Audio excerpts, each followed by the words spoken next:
Ito rin po yung mensahe kanina. Ito po yung patungkol sa kaaway ng krus. Ito po ang ating talata sa Philippians chapter 3:18 to 19. Ang kaaway ng krus, the enemies of the cross. Noong po nakaraang linggo, yung tinatawag nating Holy Week, actually, yun po talaga yung panahon na ipinako Panginoon. Yung exact date talaga yun. Baga kung ganyan ginawa yan, yun talaga yung date niya. Kaya nagkakaiba ng March at saka April. Dahil iba yung kalendaryo ginagamit nila at ibang kalendaryo ginagamit natin. So ito po ang sinasabi nating cross. Ito yung patungkol po hindi sa mismong krus na kung saan napakos ang ating Panginoon, kundi yung mga bagay na nangyari doon sa krus. Ng Panginoon namatay at nabuhos ang kanyang dugo para sa kapagpapatawad ng ating mga kasalanan. Ito po ang ating mababasa. Sapagkat marami ang mga lumalakad na siyang madalas kong sabihin sa inyo, at ay sinasabi ko sa inyo na may pagluha na sila ang mga kaaway ng krus ni Kristo. Ang kailang kahinatnan ay kapahamakan, ang kailang tiyan, ang kailang Diyos, at ang kailang kahihiyan, ang kailang kapurihan. Nakatuon ang isip sa mga bagay na makalupang. For many walk, of whom I have told you often, and now tell you even weeping, that they are the enemies of the cross of Christ, whose end is destruction, whose God is their belly, and whose glory is in their shame, who set their mind on earthly things. Ito po ang ating talata at yan ang ating pag-aaral po sa apong ito. Ngayon, bago po tayo pumunta doon sa mga kaaway ng krus, pumunta mo lang po tayo kung paano tayo maging kaibigan ng krus ng ating Panginoon sa pamamagitan po ng pagiging tamang halimbawa. Halimbawa po ito, halimbawa ni Apostle Paul. Sabi rito, mga kapatid, kayo magkaisang tumulad sa akin at tandaan ninyo ang mga lumalakad na gayon. Ayon sa halimbawa ang nakikita nyo sa amin. Sinasabi ni Pablo sa amin ay si Pablo at ang mga kasama niya na lumalakad ayon po sa kalooban po ng ating Panginoon.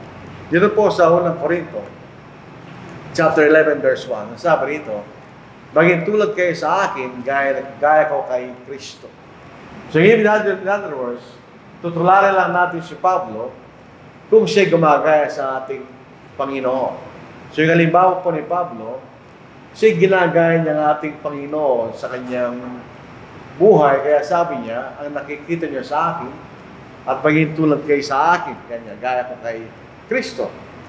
Pero masasabi po natin, kahit na meron po tayong mga kapatid na uliran sa ating paningin, katulad po namin, meron kaming kapatid, meron yun ang nangaral po ng Ebanghelyo sa amin, o nag-introduce sa amin, bago pa siya naging Kristiyano, ay siya yung tinitignan namin uliran. Nung kami naging Kristiyano, siya pa rin namin tinitignan na uliran. At nakatulong po sa aming pananampalataya. Pero pinakasakdan na halimbawa na dapat nating sundin ay ang ating Panginoon. Sapagkat ukol dito ay kayo tinawag, sapagkat si Kristo man ay nagtusa halang-alang sa inyo, na kayo iniwanan ng halimbawa upang sumunod kayo sa kanyang mga yapak. Siya hindi nagkasala at walang natagpo ang pandaraya sa kanyang bibig. In other words, sinasabing walang natagpo ang pandaraya dahil sinasabi niya katotohanan niya. Yun ang sinasabi ng ating Panginoon. At siya hindi nagkasala, hindi dahil siya Diyos, kundi dahil talaga siya lumakad ayon sa kalooban ng kanyang Ama, kaya hindi po siya nagkasala kanya. Siya iniwanan niya tayo ng halimbawa upang tayo sumunod kanya sa kanyang mga yapak. So, susundin po natin ang ating Panginoon sa kanyang naging pagiging tao niya at hindi kaya sa kanyang mga kautusan. So, siya ang ating sakdan na halimbawa. Ngayon, may mga tao na kinakailangan na lumalakad ayon sa kayusan na binigay sa atin ng banal na kasulatan. Dito po sa Philippians 3:17, Brethren, join in the following my example, and note those who so walk as you have asked for a pattern. Kumbaga, kung yung mga tao katulad ni Pablo at mga kasamahan niya, sila'y lumalakad ayon sa kayusan na nakikita natin sa Biblia, gayon kayo kanya lumakad kanya. Tinitingnan natin yung mga taong lumalakad ayon sa kayusan na binigay ng panalaksalatan kanya. Sabi niya, gayon din kaya tayo lumakad ayon doon sa kayusan na binigay sa atin. At ito ang salita ng Diyos. Dito sa Panginoong Timoteo, chapter 1, verse 13, hold fast, ibig sabihin, nakadikit, kanya, the pattern of sound words which you have heard from me. So, inaralan po ni Pablo si Timoteo, actually, sa maraming pagkakataon, tinatawag si Timoteo na anak ni Pablo sa pananampalataya. At ang mga bagay na nalaman ni Timoteo ay mga sound words na itinuro ni Apostle Paul. In faith and love which are in Christ Jesus. So yung sound words. Watin pong titignan sa salitang sound, ang ibig sabihin ay healthy. So ito yung mga salita na magbibigay kalusugan sa ating pananampalataya. Kaya sound words. So yan ang ating pinanggagalingan ng ating pattern. Kailangan natin gayahin yung sumusunod doon. Hindi yung hindi sumusunod doon sa kaysa na yon na makikita tayo sa salita ng Diyos. Dito po sa Hebrew chapter 13 verse 7, alalahanin ninyo mga namumuno sa inyo, sila nagsalita sa inyo ng salita ng Diyos. Tingnan ninyo ang kinalabasan ng kailang pamumuhay, tularan ninyo ang kailang pananampalataya kanya. So ito sinasabing namumuno sa kanila, sa inyo kanya. Ito yung mga elders, nakawala pa tayo ngayon. Sila ay namumuno sa kanila, yun ang kailang gawain. Sila ay nagsalita sa kanila, nagsalita ng Diyos. At dahil sila po ay tapat sa salita ng Diyos, yun din na naging kinalabasan kanya ng kailang pamumuhay. In other words, dahil sila po ay nagsasalita ng salita ng Diyos, so sila ay sumusunod doon sa salita, yun ang kinalabasan ng kailang pamumuhay kanya. Tularan ninyo ang kailang pananampalataya. Bakit? Sapagkat sila lumakad ayon sa sinasabi ng salita ng Diyos, at yun ang kinalabasan kanya ng kailang pamumuhay. Kaya, doon po tayo mabubuhay, doon sa parehong batayan. Nevertheless, to the degree that we have already attained, let us walk by the same rule, let us be of the same mind. Ganyan. So tayo lumakad ng parehong rule o batas, at magkaroon din tayo ng parehong kaisipan. So yun ang makikita natin dito. Yung rule ay galing sa salita ng Diyos. Kaya ganoon din ang ating kanyang kaisipan, kanya yung galing sa batayan ng salita ng Diyos. Kaya hindi kanya ating paglakad o ating pamumuhay. So sinasabi nito ni Pablo, dahil panahon na ito sinusulat, hindi pa lubos ang naipahayag ang salita ng Diyos. Sinasabi niya, kung doon sa kalagayan na nalalaman na natin kanya, na ipinahayag na sa kanilang salita ng Diyos, na bakit tayo sa parehong palituntunan, magkaroon tayo kaya parehong kaisipan. So, kailangan natin panatilihin yun. Doon din natin yung tamang, yung mga tao naging tapat, hindi lang na sila yating inaangahan, kundi tayo rin po yung maging tapat. Therefore, we also, since we are surrounded by so great a cloud of witnesses, let us lay aside every weight and the sin so easily ensnares us, and let us run with endurance the race that is set before us, looking unto Jesus, the author and finisher of our faith, who for the joy that was set before him endured the cross, despising the shame, and has sat down at the right hand of the throne of God.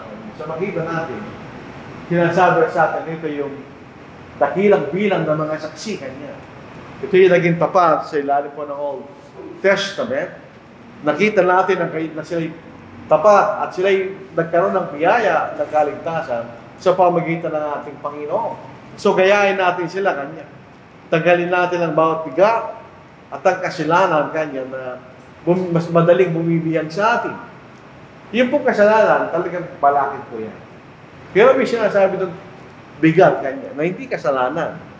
So ito yung mga bagay na hindi naman kasalanan, pero magiging balakid sa ating pagtakbo kung hindi natin iingatan kanya.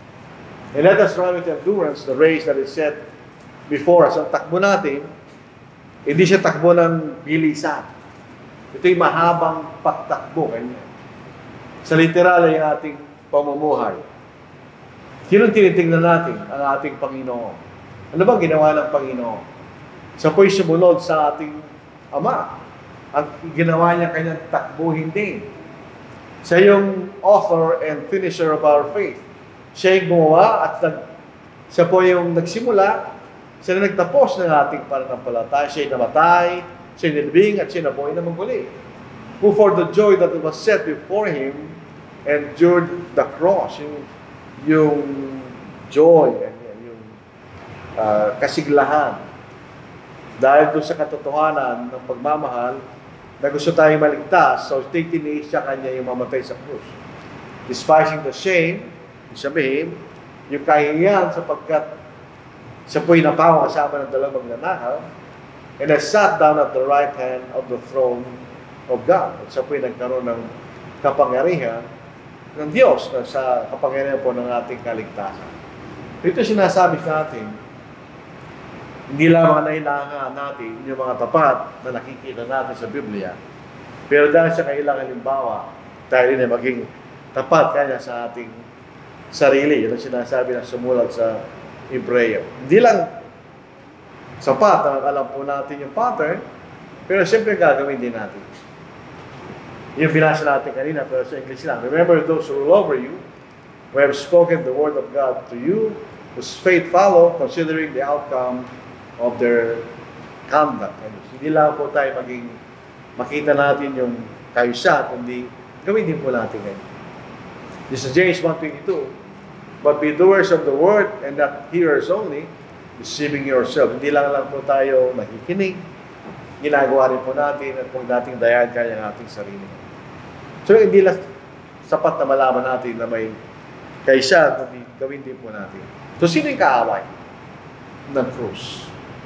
Yung kaibigan ay ang kanilang Diyos ay ang Diyos. At sinusunod nila ang kalooban ng Diyos. Yung saligan na pinakilala sa Biblia. Sino yung kaaway ng krus? Yung kabaligtaran. Hindi nila din na Diyos ang Diyos. Kundi ang kailang tiyan. Yung tiyan po rito, yung tiyan. Yun ang nagsisimbolo ng kailang kaisipan. Yung pinaka malalim na bahagi ng tao na kung saan nanggagaling ang mga pagnanasa. Yung ating mga pagnanasa, mahalaga yan. Kailangan natin para tayo mabuhay. Meron tayo pagnanasang kumain, pagnanasang magmahinga, etc. Pero, kapag pinabayaan natin at hindi natin kinontrol, hindi magiging dahilan para tayo magkasala. Hindi sinasabi sa atin. Jeremiah 17 verse 9. The heart is deceitful above all things and desperately wicked. Who can know it? So yung puso nga niya ay mandaraya. Hindi sa ibig sabihin na yung puso sa kanyang sarili ay mandaraya. Kundi kapag pinababayaan natin ang ating kaisipan, ganyan. Ito yung magiging parang nantadaya sa ating sa lahat ng mga bagay. Kaya kinakailangan nating pagsikapan na kontrol ng ating kaisipan. Tayo lahat. Walang exception dito. Tayo po'y pwede matukso, pwede tayo magkamali, tayo lahat.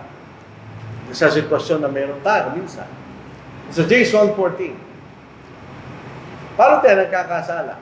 Pag pinababayaan natin ang ating mga pagnanasa, but each one is tempted na tutukso when he is drawn away by his own desires and enticed.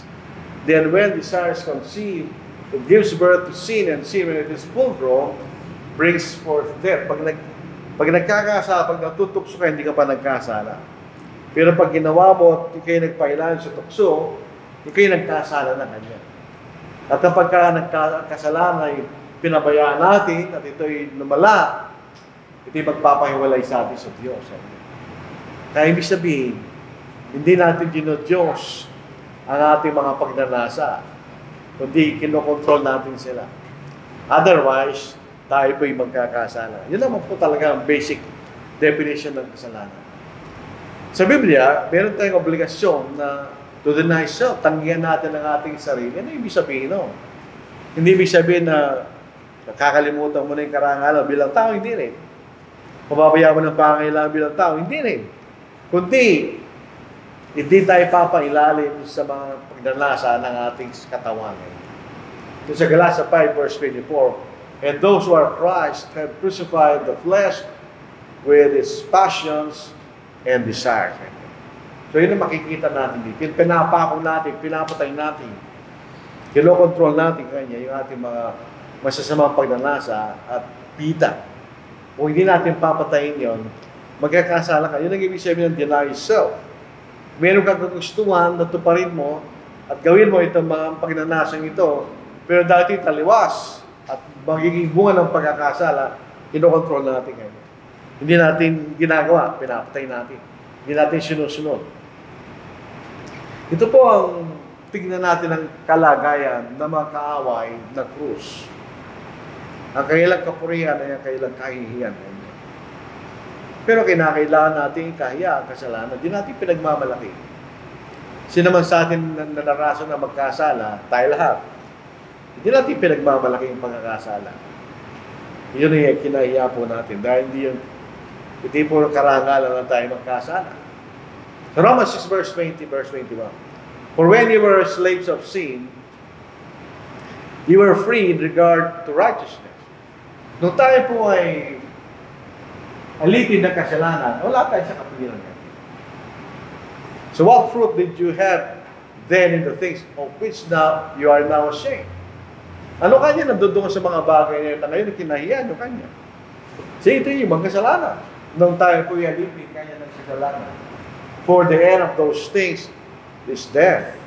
Wala tayong dapat ikarangal sa kasalanan. Kanya ito ay isang bagay na kahihiyan. Pero doon sa mga taong kalaban nila ng ating Panginoon o kalaban ng krus, ang kailang kapurihan ay ang kailang kahihiyan.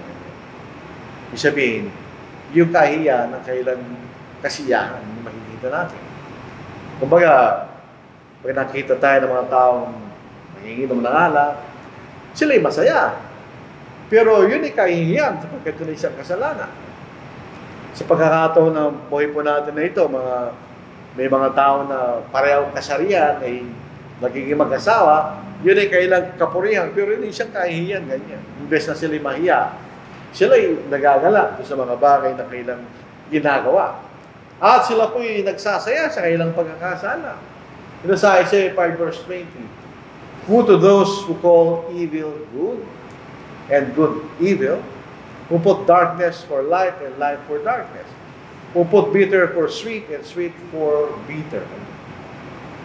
Ito po ang problema kapag tayo nakautlok sa kasalanan. Yung masama, yan ang mabuti. At yung mabuti, yan ang masama. At yung madilim, yan ang liwanag. At yung liwanag ay ang madilim. At yung mapait ay matamis. At ang matamis ay mapait. Baliktad. In other words, so, tingnan ninyo, yung masama ay mabuti. So, ibig sabihin, sila yung masaya at sa kailang ginagawang kasamaan. Ang kadiliman ay liwanag. At ang mapait ay matamis. So, yung mapait, matamis, so, ibig sabihin, hindi masama sa kanila yun. Yung madilim ay liwanag, hindi masama sa kanila yun.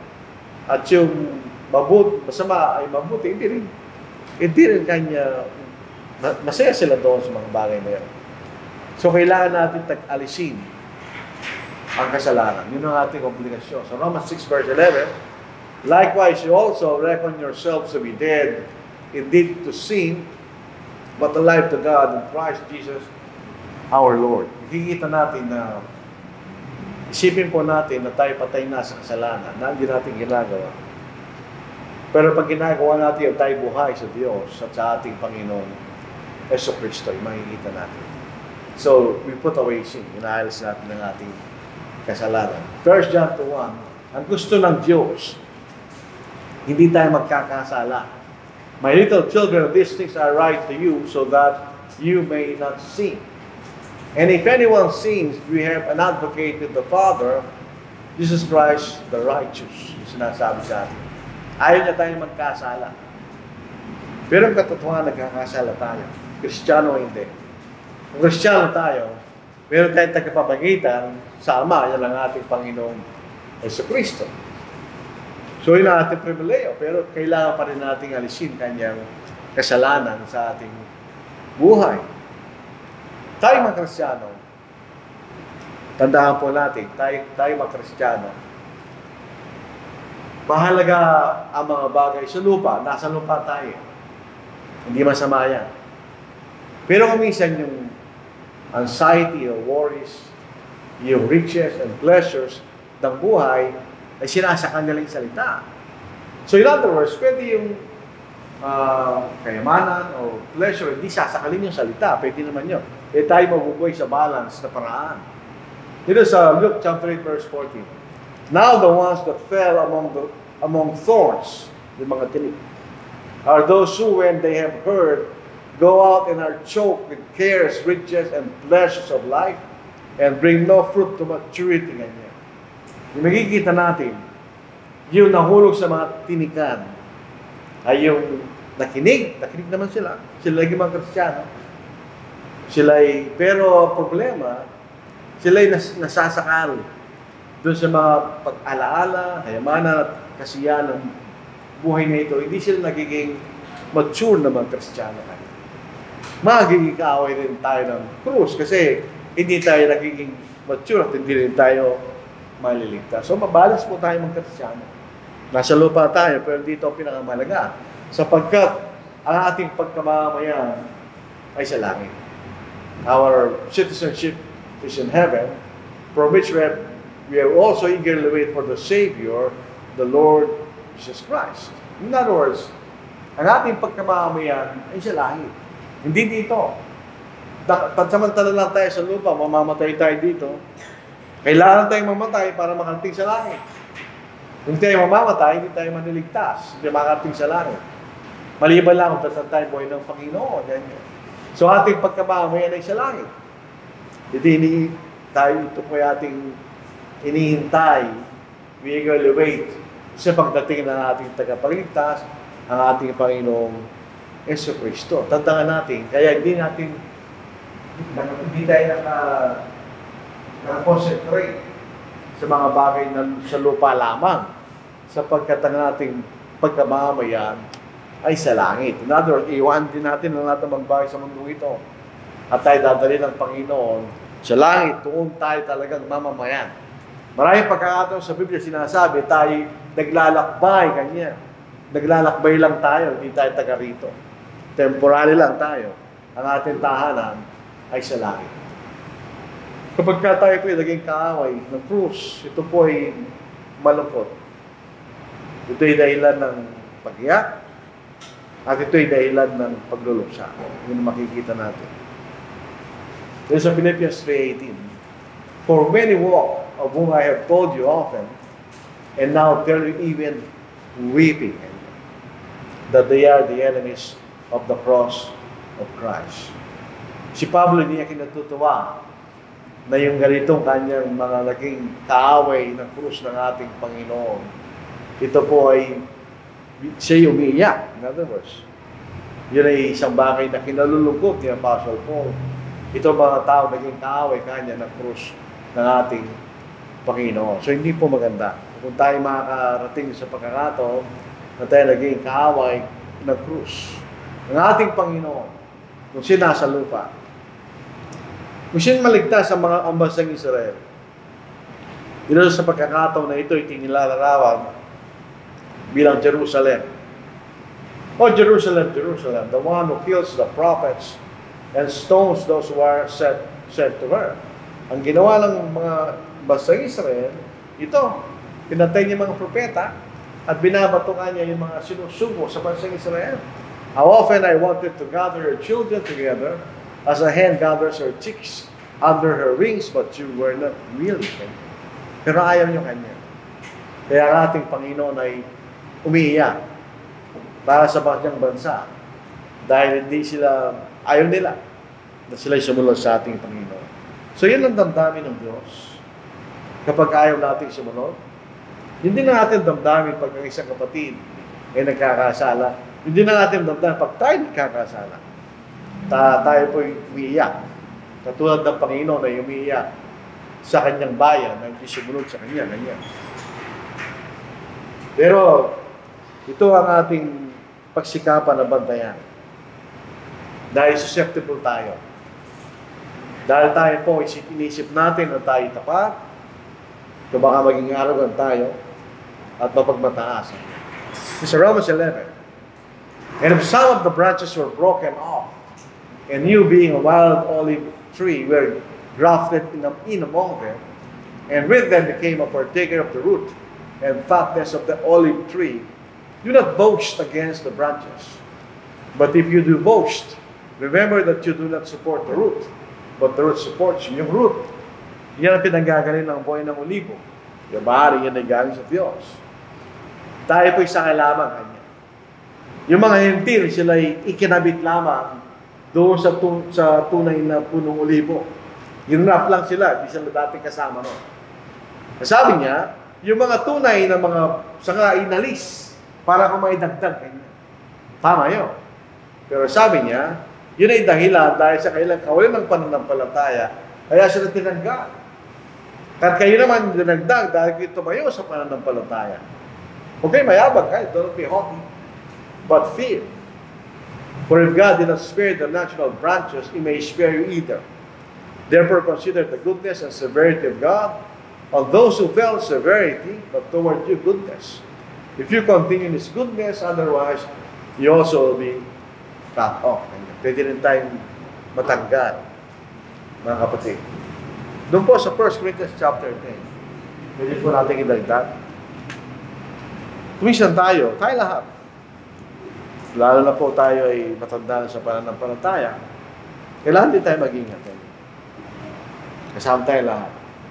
Sa 1 Corinthians chapter 10, verse 12, kaya nag-aakalang siya nakatayo ay mag-iingat na baka siya'y mabuwal. Walang tuksong dumating sa inyo na karaniwan sa tao. Subalit tapat ang Diyos na hindi niya ipinahintulot na kayo'y tuksoin na higit sa inyo makakaya. Kundi kalakit niya ng tukso'y naglalaan ng pag-iwas upang ito ay inyong kayang tiisin. Sabihin, pwede tayo mahulog sa biyaya. Kaya pwede rin tayo matukso. Pero, ito po ang magandang bagay na meron tayo. At ang ating pagkamamayan ay sa langit. Na kung saan iniintay natin na may kagalakan ang ating tagapagligtas, ang Panginoong Jesucristo, makikita natin. Sabihin, ang ating pagkamamayan ay sa langit. Doon tayo, mga kapatid. So, naging posible ito dahil namatay ang ating Panginoon. Alam niyo, yung nakikita natin pag Holy Week, hindi yung kalooban ng Diyos. Hindi sinasabi ng Panginoon na pag ginagaya natin siya, magbubuhat din tayo ng hindi na sinasabi ng Panginoon. Kundi kailangan nating malaman at maunawaan. Kaya meron tayong kaligtasan dahil ang Panginoon ay namatay sa krus. Or do we not know that as many of us as were baptized into Christ Jesus, were baptized into His death? Therefore we are buried with Him through baptism into death, that just as Christ was raised from the dead by the glory of the Father, even so we also should walk in newness of life. For if we have been united together in the likeness of His death, certainly we also shall be in the likeness of His resurrection. Pag tayo na bautismuhan, ito'y patungo sa Kanyang kamatayan. Ito'y patungo sa dugo, tumulo, para magkaroon tayo ng kaligtasan. So, habang tayo tumatagal sa pananampalataya, dahil nating nalalaman na ang daan patungo sa langit ay hindi isang simentadong daan. Ito'y rough road. Maraming up and downs na dadanasin natin. Kahit sino tayo. Maaral ka, elder, tayo lahat. Tayo po'y dadaan sa ups and downs ng ating pananampalataya. Pero ang mahalaga doon ay ang tayo magpatuloy ganyan. Press toward the goal. Yan ang papunta tayo sa langit. Yun ang gantimpala ng pagkatawag na pataas. Kanya. In other words, ito yung pinakamataas na pagkatawan kanya ng Diyos na nasa ating Panginoon. Pagpatuloy po tayo mga kapatid. Daraan tayo ng maraming problema bilang mga individual, bilang mga Kristiyano.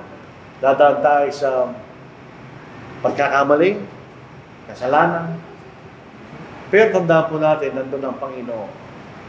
Kung talagang tunay tayong sincere na nagsisisi sa ating mga pagkakasala, patatawaran tayo ng Panginoon. Yun ang kanyang pangako sa atin. Na pag nagkamali tayo, tayo magbalik sa dating daan patungo sa langit. At kung tayo po ay tapat, magpatuloy tayo sa katapatan. Kung tayo nagkamali, kilalanin po natin ang ating pagkakamali at tayo magsisi. Ganun lang po ang makikita nating paraan para tayo makarating sa langit. Yun po ang gusto nating makarating. Bilang kapulungan, sana lang tayo makarating doon sa langit. Kung sumikapan po natin ang makapasok tayo sa langit, huwag tayo matukso sa tukso ni Satanas. At ang magiging saligan natin at pagbantay sa tuksong yun ay ang salita ng Diyos.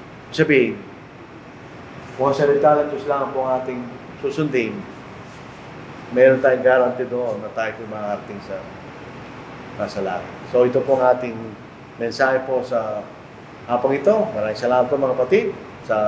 Nandito tayo ngayon sa oras na ito para tayo po ay sumamba at magpuri sa Diyos. Bigyan natin muli kay Brother Raul ang pangunguna po sa pagpapawit.